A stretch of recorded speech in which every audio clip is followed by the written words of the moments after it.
আমাদের বাংলাদেশে ভূমিকম্প কেন হয়? গত তাফসীর বলছে ভূমিকম্প কেন হয়।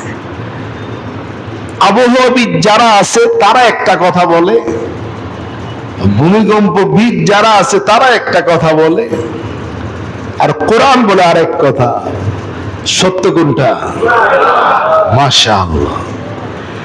আবহাওয়াবিদ যারা আছে তারা বলে, বা ভূমিকম্পবিদ যারা আছে, যারা গবেষক, তারা বলে যে দুইটা প্লেট, একটা হলো বার্মিস প্লেট আর একটা হলো ইন্ডিয়ান প্লেট।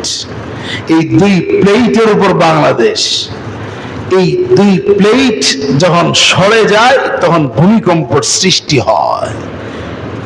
এবং তাদের গবেষণা যে বার্মিস প্লেট আস্তে আস্তে এটা পশ্চিম দিকে সরে যাচ্ছে, ইন্ডিয়ান প্লেট আস্তে আস্তে পূর্ব দিকে সরে যাচ্ছে, এই জন্য ভূমিকম্পের সৃষ্টি।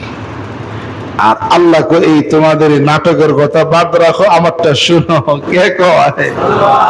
যাহারাল ফাসাদু ফিল বাররি ওয়াল বাহরি বিমা কাসাবাত আইদিন নাস লিয়ুযীকাহুম বা'দাল্লাযী আমিলু লাআল্লাহুম ইয়ারজিউন। জমিন আসমানের মধ্যে যত অঘটন, সবকিছু বান্দা তোমার হাতের কামাই তথা গুনাহের কারণে। যত অঘটন হয় তোমার গুনার কারণে। বলেন বলেন, কার গুনার কারণে? কার গুনার কারণে? আমাদের না এখন আমার।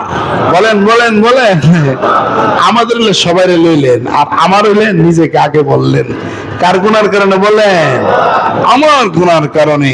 আমার গুনার কারণে যত আসমানের সমস্যা, জমিনের সমস্যা, ভূমিকম্প, সুনামি, যা যা আছে সব আল্লাহ বলে তোমার হাতের কামাই, মানে তোমার গুনার কারণে এগুলা হয়। তো ভূমিকম্প বান্দার গুনার কারণে হয়। বলেন আমাদের দেশের মধ্যে গুনাহ হয় না? হয় না?